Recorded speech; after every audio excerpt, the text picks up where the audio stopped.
The book is for people who you just really want to do well, and all of a sudden they're realizing there's something perhaps internally that's holding them back. For me, the application of the story and the solution to self-defeating behaviors begins with that's kind of the spirit of the book. It's like if we could go back and talk to ourselves as younger individuals in our 20s, even just, last year, talk to ourselves. What would we counsel? What would we say?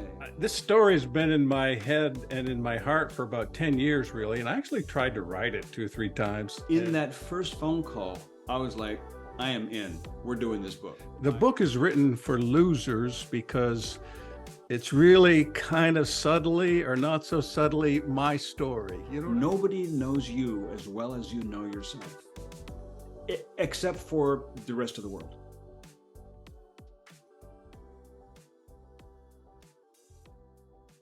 Mr. John David Mann, Mr. Dan Rockwell, welcome to the Book Thinkers Life-Changing Books podcast. How are the two of you doing today?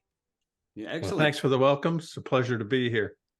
Yeah, now this is actually our first time interviewing 2 authors at the same time, 2 co-authors on the same podcast. So what I'd like to do is have you both introduce yourselves to the audience independently. Dan, why don't we kick off with you? I'm Dan Rockwell. I write the Leadership Freak blog. I live in central Pennsylvania. I'm a country boy, and John David Mann is my co-author. I'm not supposed to introduce him, but he's awesome. Dan, how many books have you worked on? Yeah, thank you. Actually, I'm going to take that back. Now, 1 with John, obviously. But I would say, because I've started so many books, I don't know how many books I've worked on.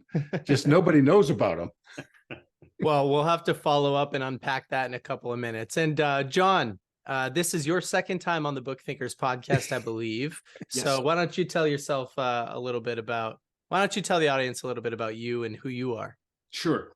Well, I started out as a baby many years ago. No, I'll make this shorter. I'm John David Mann. I'm Dan's co-author for this book. And this is the first time that he and I have written together, which has really been just a thrill for me. I've known of Dan and known Dan a little bit for many years. He's been a huge supporter of The Go-Giver and the Go-Giver books, which your viewers know all about. But yeah, what I do is I write books. I mean, I've done many things in my lifetime. My career has pinballed around all sorts of topics, but I am in this incarnation, I'm a writer, and I published over 30 books.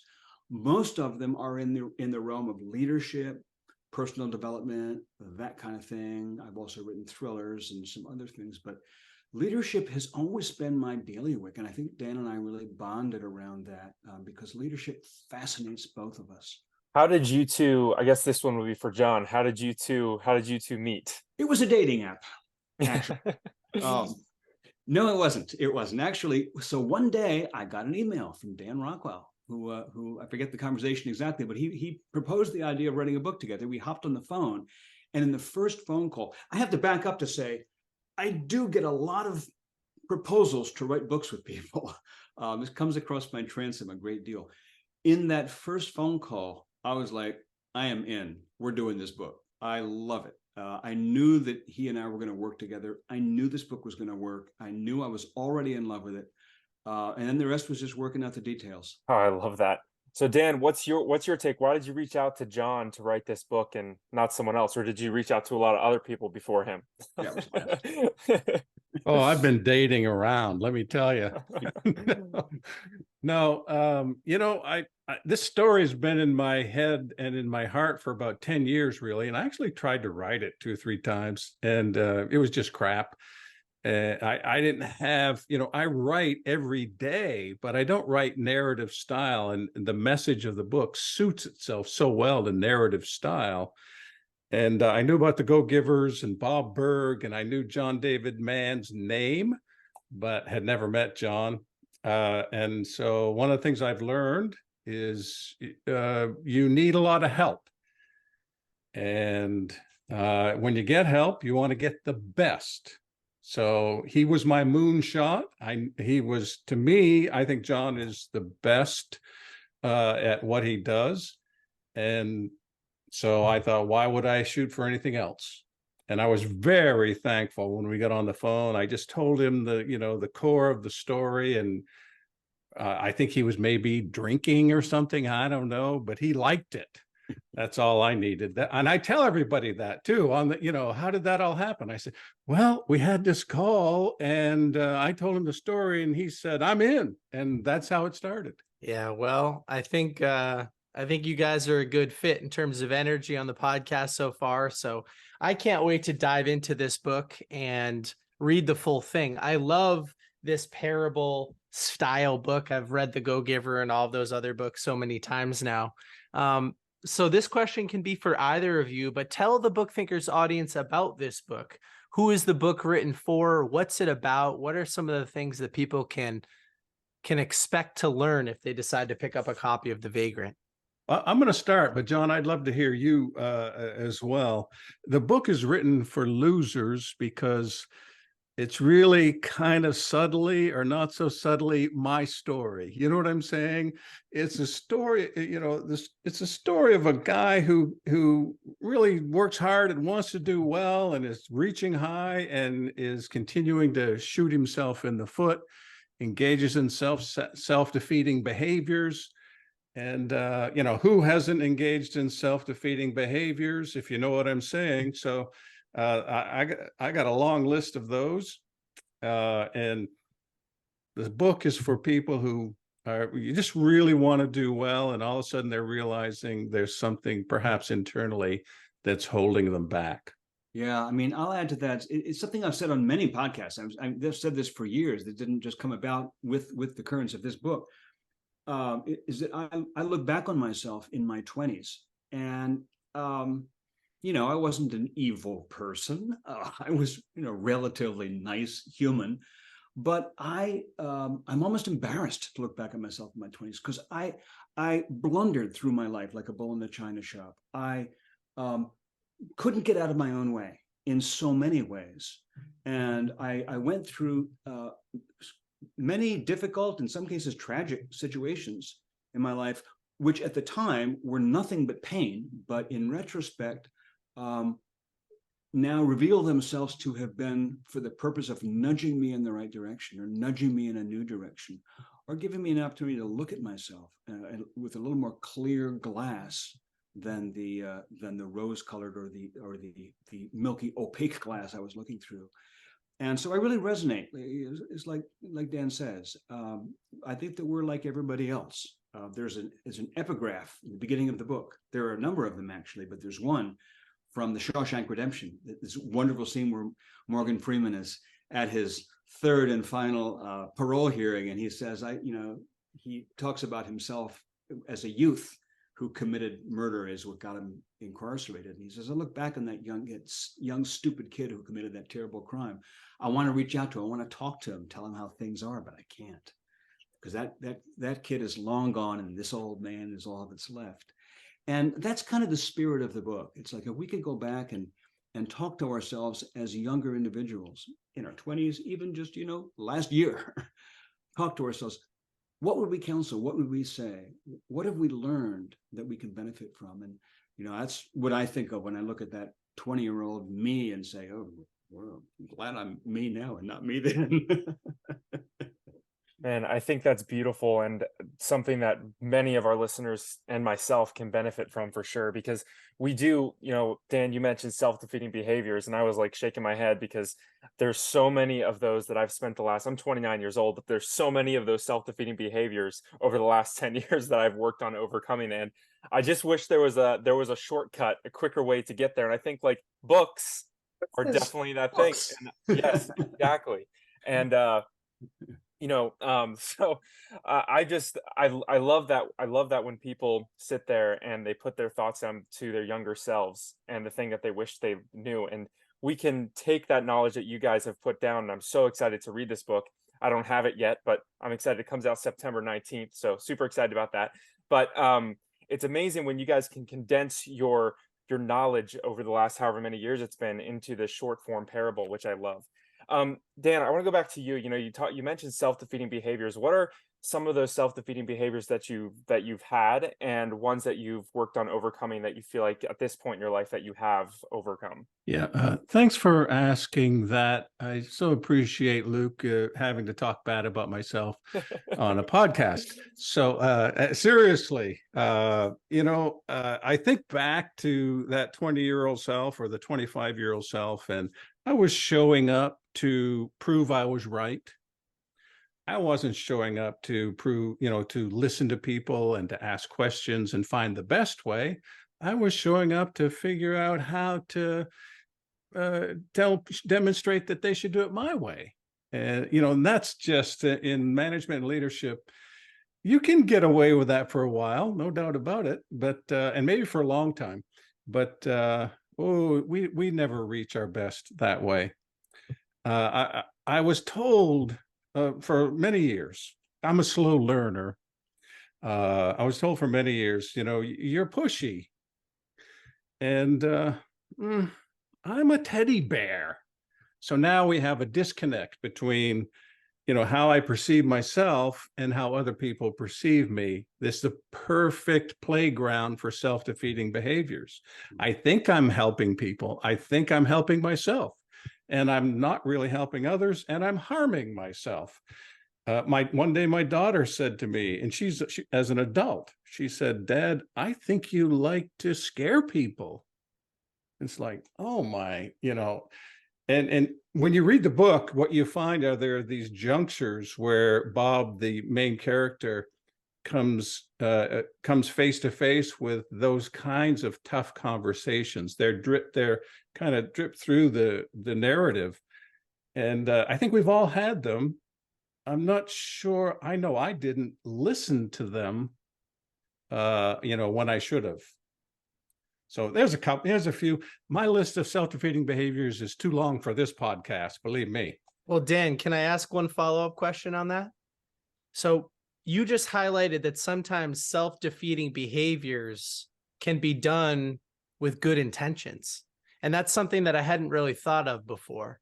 Sometimes people self-harm knowing that they're self-harming because they're looking for, it's like a cry for help or something. But what you're saying is sometimes your intentions are good, but the outcome is bad. That's interesting. It is, and it is very discouraging when you start to realize what you did. In other words, you want to lead an organization, you want to lead your team. And so you show up at the meeting and you do nobody gets up in the morning and saying, I want to be an idiot. We get up in the morning, we have this perception that we're doing the right thing. We're making good decisions. I didn't decide today I want to make stupid decisions.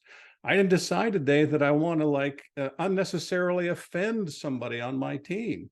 I didn't wake up today thinking I want to be pushy today. I'm gonna push people into conformity, because that's what leaders do. No. So I think most of the things that we do that are self-defeating in leadership and management, we're not talking about, like you're saying, sometimes we are hurting and we need somebody to care for us. But in leadership and management, most of those self-defeating behaviors are all very sincere. Everybody thinks that they're working and that's what they're supposed to do. Maybe they got the wrong image of what a leader does. Leaders are supposed to be this way. So, yeah, and that's why it's prevalent. And that's why I'm passionate about the message in the story as well. John, do you have something to say? I saw you unmuted your mic, so I didn't know if you wanted to add to that. Yeah. Here's something that I've learned over my years on this planet. Something I've learned is that nobody knows you as well as you know yourself, except for the rest of the world, which actually knows you better than you know yourself. And that can be hard to accept as a young man. It was for me, a young person. There's, the world is a mirror to us. The question is whether we look in that mirror. And there are a number of references to a mirror and mirroring in the story. There's one entire chapter. There's a sort of a crisis point Bob arrives at, where he goes into a men's room and looks in the mirror, washes his hands and looks in the mirror. And the next entire chapter takes place while he's looking in the mirror, looking at himself with new eyes and kind of taking a fresh, sobering self-examination. Self-examination is in many ways the theme of the book. It's self-reflection. I've heard Dan say that self-reflection is really the heart of great leadership. And so self-reflection isn't something, and this is something I learned from Dan, self-reflection isn't something that you necessarily do by yourself, which is kind of confusing at first. But one of the great tools for self-reflection is to listen to what other people are saying to you about you, is to look in the mirror that is the world around you. Look at people who have more experience than you do in this area or that area, or look at people who have a clearer eye than you do because they're less involved, perhaps. They can look from a different standpoint. The world is your mirror, and you can shut your eyes and drive on blind, but life is better when you look in the mirror. In your opinion, how would you start to get a more accurate view of yourself, of reality? Like, where would somebody start to get a more accurate view of how they lead and how they manage and how they interact with people? I'm going to pitch this one to Dan because actually in the back of the book, first, I guess I should say, the book itself is a parable. It's a story. It doesn't have 7 principles for this or 5 laws for that, unlike many parables. It's more like The Alchemist in the sense that it's just a story. It doesn't insist that you look at this or that principle. It tells the story and then leaves it up to you to kind of draw the lessons. But then after the story, there's a section that Dan wrote, which is in answer to your question. It's really, okay, how do I go about doing this? How do I put this into action? And one of the things he addresses is how do I go about getting a clear picture of myself? So over to you, Dan. Thanks, Sean. Well, for me, the application of the story and the solution to self-defeating behaviors begins with self-reflection. So we need to do that, but structured self-reflection, not simply thinking like, sitting under a tree, contemplating the meaning of life. And by the way, there's some usefulness to doing that kind of thing. But I'm writing to leaders and managers, and our message is for those people.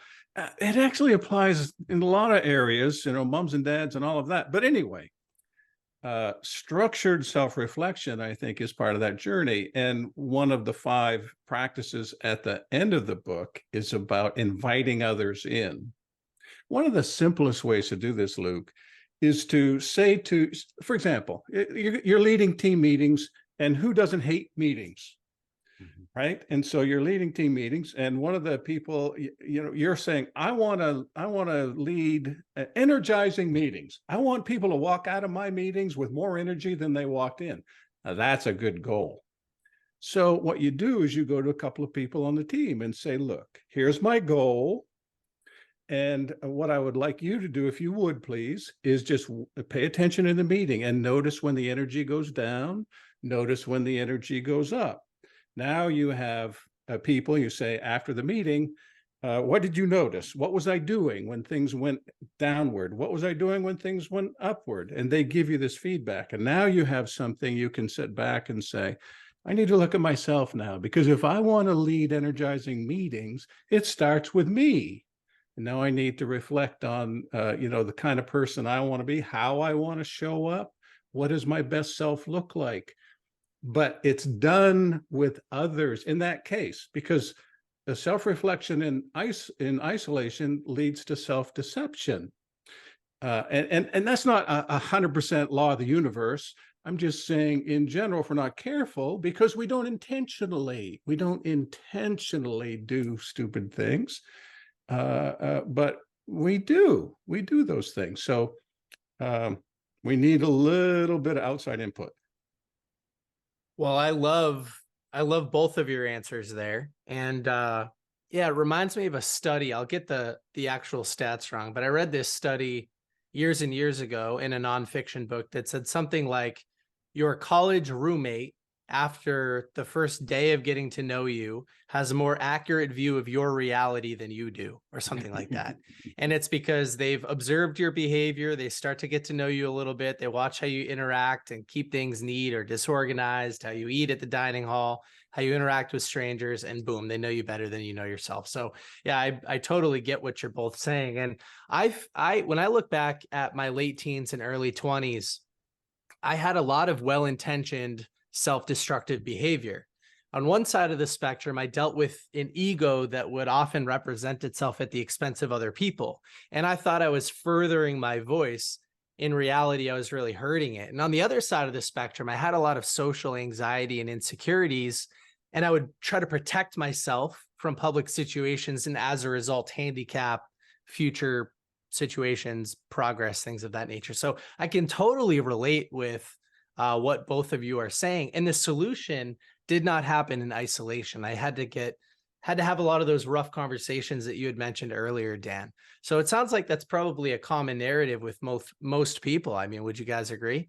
Yeah, and I'll give you a great example that just take it out of the leadership realm for a moment, just to give it a broader context.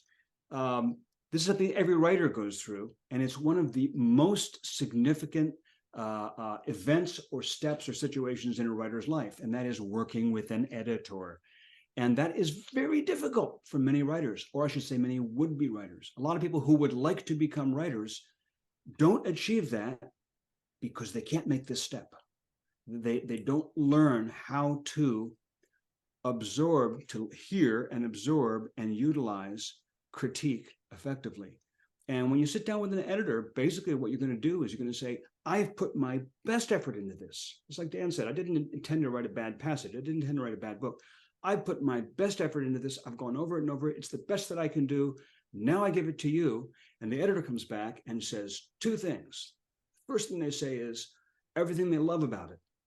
And then the second thing they say is the things where they think it could be better, the places where it doesn't live up to its own intention, the places where it makes an attempt but doesn't quite succeed, but it could if it were adjusted. That's what a good editor tells you. And the editor will point out where the passage falls short. Well, you know, what we're really talking about is having editors in our lives that say, I'm examining the first draft, which is how you've just done things. It's good. Here's what I love about it. And you know what? It could be so much better. And here are some things I see you may not have noticed. You didn't notice, obviously, because you didn't do them. And you know what? As I said, I published over 30 books. I'm not new at this, but it is still painful for me every single time. It's difficult for me. Every time I get an editorial letter back on a new book. It just happened to me 6 months ago. I get a new editorial letter back. I read it and I go, and then I put it aside for 3 days. My wife knows this about me because I can't quite absorb it yet. I need to give it time to kind of settle emotionally. Like intellectually, I know that the editor is right, probably, but I can't see it. And so there's a sort of a period of adjustment where I have to take it in, sift it, and say, okay, now I understand that what she's saying is actually could make a better book. Or what these people are saying about me as a leader isn't meant to harm me. It's meant to make me a better leader. It's meant to make more of my dreams come true. It's meant to make me become a bigger person. And so you have to have kind of a certain level of faith, I think, in yourself and faith in the outcome and humility. And by humility, I don't mean abasing yourself. I mean the capacity to sit back and say, okay, I know some stuff, but I don't know all stuff. And hear what the editor has to say. That's really kind of the message of the book. There's a passage in the book where Bob bumps into something that says, humility is when it's something like this. Humility is when you learn to get your ego out of the way. Humiliation is when you don't, and the world has to do it for you. I love that. That's awesome. One of the things, I just want to toss something in because John taught me, one of the favorite things John taught me is when you get these edits back, and this is sort of connected to the conversation, but I just had to say it, is when people give you these critiques and they say, well, that's not clear, that doesn't really make sense, they're almost always right. When they tell you how to fix it, they're almost always wrong. And that's because they're not you. It's not arrogance. It's just like, no, listen to that. You know, you're pushy. That's not clear. You talk too much. You're loud. And listen to that. Now, they may say you should do this or that. Don't let other people run your life. Obviously, pay attention, but you have to decide, how do I want to address those particular issues? How can we begin to take criticism better? Because I think everyone at some point like struggles with taking criticism. They either take it as a blow personally, like that's kind of what I do. It's like when people give me criticism, I've gotten better. But when people give me criticism, I was like, oh, you know what, I'm a piece of crap. I don't know anything. I'm so stupid and all this. And then there's the other extent, which it's like, oh, that person doesn't know what they're talking about. They're idiots. But how do we just get better in general at taking that criticism in and not taking it so personally? And I guess, John, maybe you can start and then Dan can do the second part.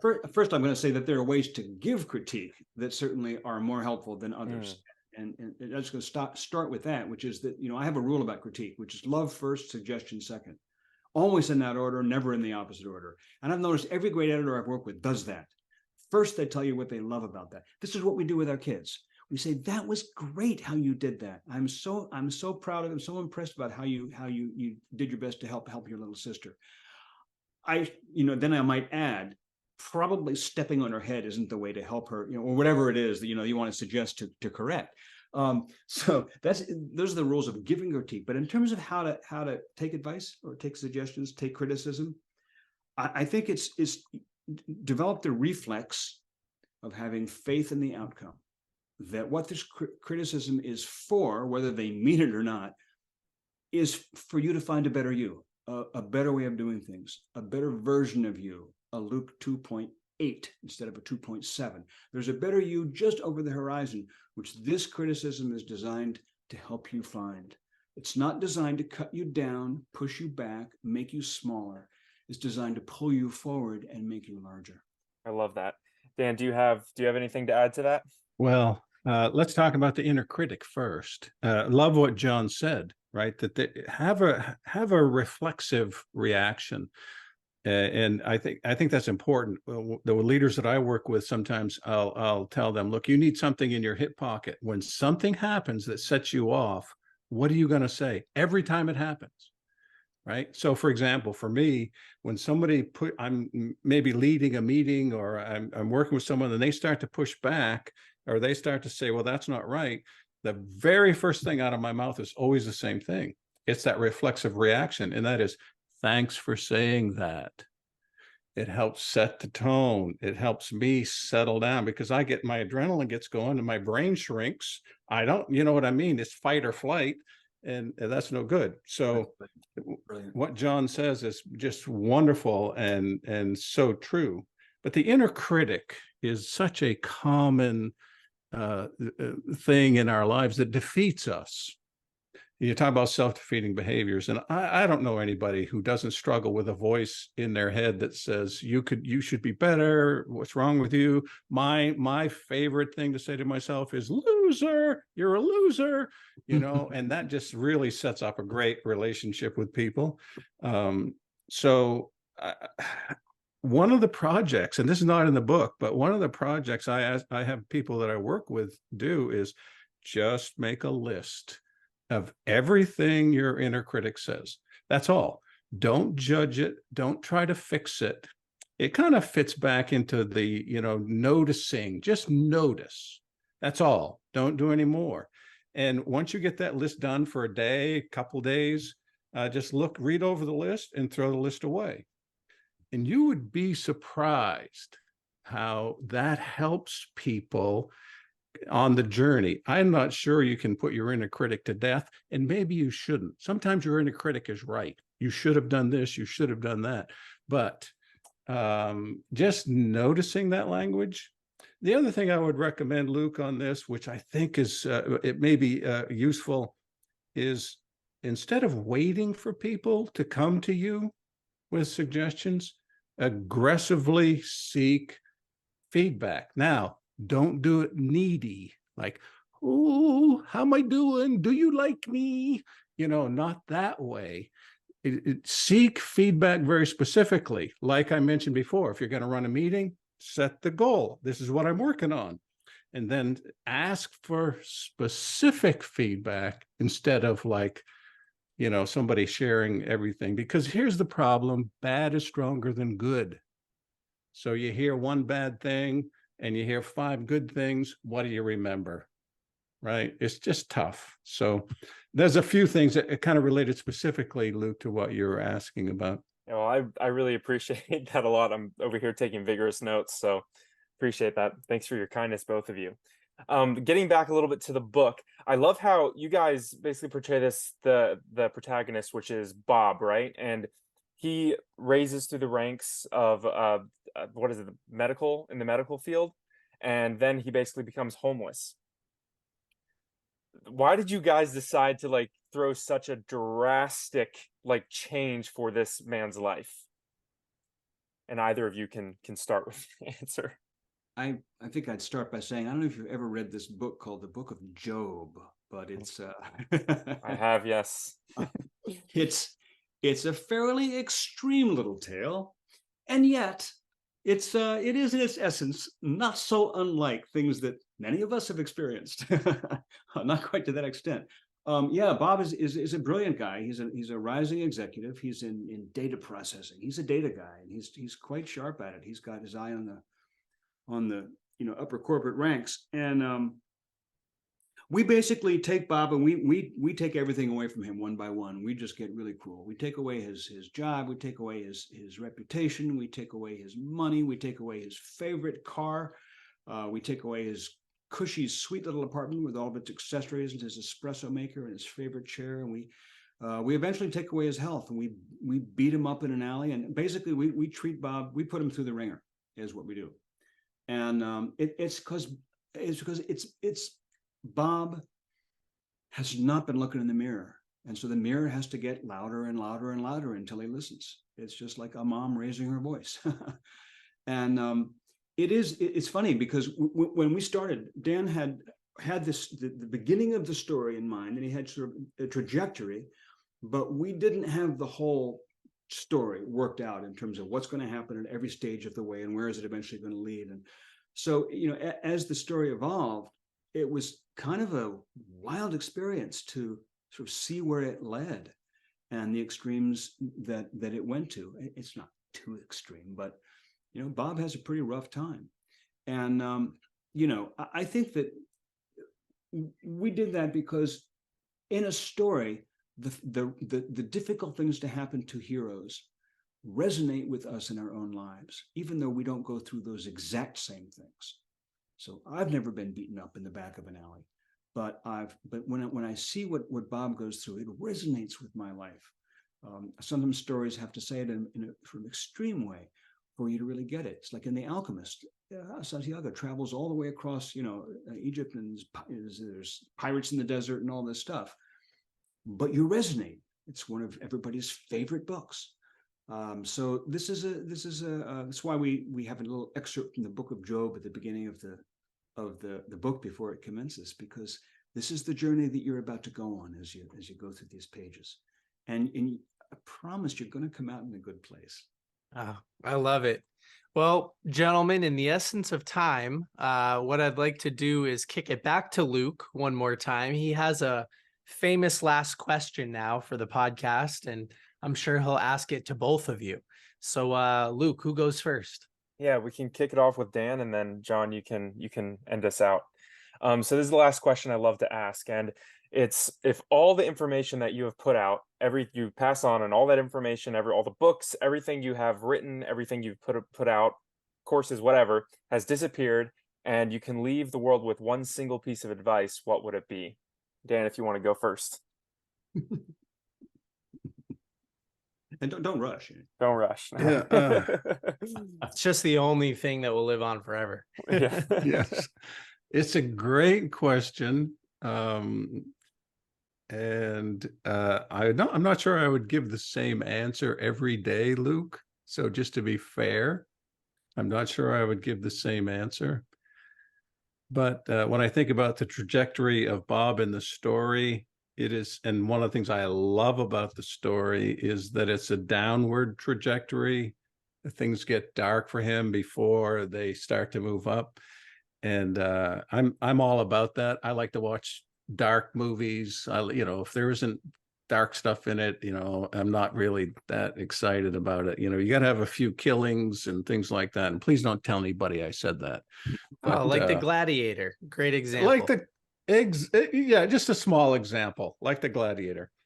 So what is the one word of advice, the one thing I would like to say to the world if I could only say one thing? This is going to sound, how do you avoid a cliche? I think I would say learn to bring your best self to the world. Now, that involves the story of the Vagrant. He had to bring your best self. Not just, I don't want to just say be yourself, because I bristle at the sometimes that's used as a self-protective, like, oh, that's not really me. No, we can learn. Introverts can become learn how to be extroverts. People who don't like to talk can learn to talk. We can learn a lot of things. So we have to figure out what we want to accomplish in life, what we want to achieve in life, and then develop the skills and really become that kind of person that we might admire ourselves. So I think today, Luke, what I would say is bring your best self to the world. And that's an iterative process. It's going to be ongoing. When you're 25, it's one thing. When you're 35, it's another thing. When you're 45, it's another thing. I love that. And I think it also ties into just continual learning, learning about yourself and self-reflection. So great answer. Great answer. All right, John, we'll kick it over to you. Yeah, I would say floss. But if I were going to say Good more, idea. it's a good piece of advice. But if I were going to say more, I think I'd say, and this takes a little exegesis too, but trust the story that is your life. And what I mean by that is that, our lives, each of our lives are unfolding stories, just like a novel, just like a story. And it's not always obvious where it's going. And I wholeheartedly agree with Dan. The advice to just be yourself, it's similar to the advice to just follow your passion. Sometimes you're passionate about stupid things. And sometimes the you are today is definitely not your best self. So just being you could just be a jerk. And that's not really what you want to do. So it's about the path that you're on, the journey that you're on. And I guess what I'm trying to say about that is trust that journey. You may be getting it wrong. Hearing advice of elders is part of it. Having encounters with people you didn't expect that take you in new directions is part of it. All of the very best things that have happened to me in my life, my relationship with my wife, my marriage, stumbling into writing the Go Giver books with Bob, this book with Dan, all the best things, not one of them has happened as a result of my plan. I didn't plan any of these things. All the stuff that I planned was nowhere near as good as the stuff that's actually happening that I listened to. But you have to, the only way a story unfolds is if you let it unfold. So trust the story that is your life. Two wonderful pieces of advice. I can relate to both of them. I wish that my younger self had heard both of them. Luke and I love to talk about these subjects. So this was a perfect podcast conversation from my perspective. To wrap everything up, where can people go to find out more about this book? Well, obviously it is currently on all the major sellers, right? So if you go to Amazon or Barnes and Noble or any of those places, it's currently there. And so go buy it. And listen to this podcast and go down to your bookstore in person and say, get this book. So, but I would say, do you want me to give a little, like, you can get in touch with me? What, I'm a little Yeah, sure. interested. If you're open to it. Yeah. So, both John and I are available online, and we both have websites, and Leadership Freak would be a place where, there'll be more and more information about the book. And my email address is dan@leadershipfreak.com. Leadership Freak is, from my perspective, the most respected, most popular leadership blog on the planet. Dan's been doing it for years and years. And everybody that I bump into and I say, oh, I just wrote a book with Dan Rockwell, they go, oh, Dan, we love his stuff. So this keeps happening often enough that there seems to be a pattern to it. So go to Leadership Freak. You too will say, oh, Dan's stuff, I love it. And you can find me at johndavidmann.com. It's my website. It's where I do everything. But yeah, the books are available. And I also want to put a plug in for indie bookstores, your local independent bookseller. If you have one, don't just buy the book there, go talk to them about it. The voice of authors in this country is the independent bookseller. You can buy books at Amazon, you can buy them at Barnes & Noble, they're great, but indie booksellers are the lifeblood of author's career. So we love you, indie bookstores, and enjoy the book. Wow, guys, thank you so much for coming today. Dan, just a really quick plug too. I didn't realize who you were until I saw that it was Leadership Free. I was like, oh, that Dan. I was like, I totally know that guy, which is amazing. So I've read many of your articles on your blog. So keep up the great work. Guys, I've loved both your energy. This has been an awesome conversation. Thanks for coming on today. Thank you. Thank you.